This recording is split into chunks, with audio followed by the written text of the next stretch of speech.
The reason why our government takes advantage of its power unchecked without any balances is because we, the American people, are so distracted on all these other issues instead of the three issues that we can live and thrive on. One of the things that is difficult to square is that we as people, to ease our decision making, we have this all or nothing kind of thought. And we are unable to see complexity in things. Like the stuff with Trump that's going on right now with the No Kings protest and things like that. Folks are saying that he wants to be a dictator and things like that. And Trump isn't doing anything that the Constitution, that the law, and that the people aren't allowing him to do. That what we're seeing is someone taking full advantage of the rules and taking advantage of culture. If it's one thing that I think Trump understands well, is he understands people and he understands power. Trump knows that anybody that opposes him doesn't have as much money, doesn't have as much power, and doesn't have as much relationships as he does. I would say that the most powerful person right now, the most powerful people in the world right now, or at least the most powerful people in the United States right now, would be Jerome Powell, the billionaire class, and those that are leaders in the defense industry. The reason why I say that is because, you know how like in the mafia, that in order to get rid of a person, in order to get rid of a made man, it had to be a decision that came from the top, that there had to be agreement, that if you wanted to get rid of a boss, that all the other bosses had to agree. That's the same kind of thing that we're seeing here in America, in that there are people that we see, there are people in America that are untouchable, or before you touch them, that you have to get permission. And particularly with Trump, it's not so much about looking at the people that he is touching, it's about looking at the people that he isn't touching, about the people that he isn't going after. Trump believes in going after his enemies. And the way that it is structured is that we think that these people are his political enemies, but in essence, anybody that tries to put you in jail and tries to separate you from your children and tries to separate you from your livelihood and your freedom, that's an enemy, regardless, political or not. The only thing that makes it political is that they're part of a different party. But political or not, if they're a Republican or if they're a Democrat, if they're trying to put you in jail, that person's your enemy.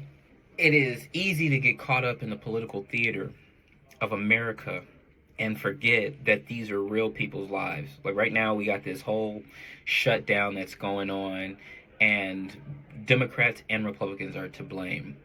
But the United States and the federal workers are the ones that are suffering as a result of people playing politics. When it all comes down to it, every American wants to be able to live good. And what does live good mean?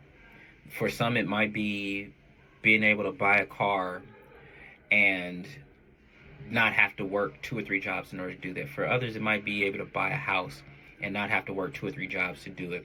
Others, it might be being able to go on vacation whenever they want and not have to work 2 or 3 jobs. For others, it might be running a business. Others, it might just be able to just have a family and not have to work 2 or 3 jobs to support that.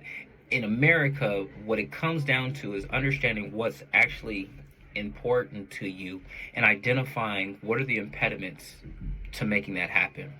At the end of the day, it comes down to money.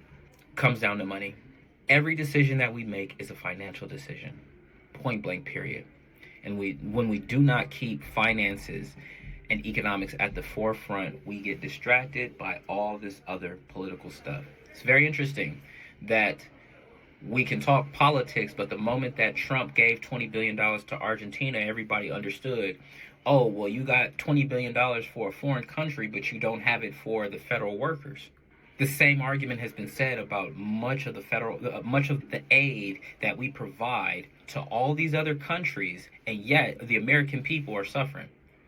So you have $20 billion for the Argentinian government, but you don't have $20 billion for the TSA, for the FAA workers, for the DOD workers that are on furlough, that are working without paychecks, that are what.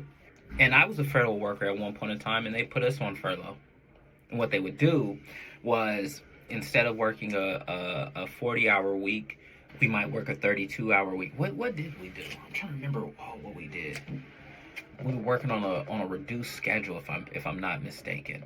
It shows us the hypocrisy, and when our positions are based upon politics and party versus our interests, you are going to be a hypocrite. You're going to be a hypocrite.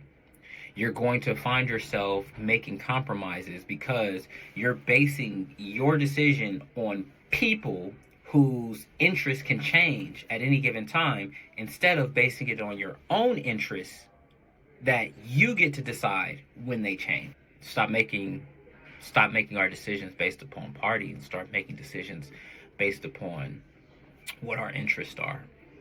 And I think there's the reason why there's a lot of disrespect in our politics today is because everybody's playing politics instead of respecting each other's interests. But very few people I've seen have been able to articulate what their interests are. And as I said to Pastor Jamal Bryant, as I said to Gary Chambers, as I said to the hundreds of black men that were at the Black Male Policy Summit in Atlanta in January of 2025, as I said to them, pick three things.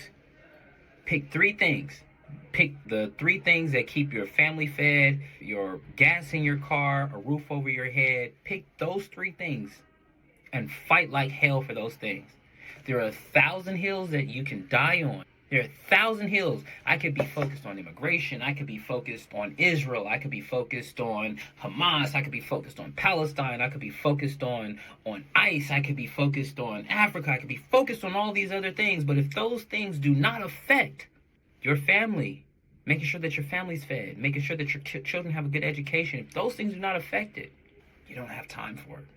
And the reason why these things are able to happen, where our government takes advantage of its power unchecked without any balances, is because we, the American people, are so distracted on all these other issues instead of the three issues that we can live and thrive on. I'm Dr. Jamar Montgomery with this message. Don't get mad, get informed. Y'all take care.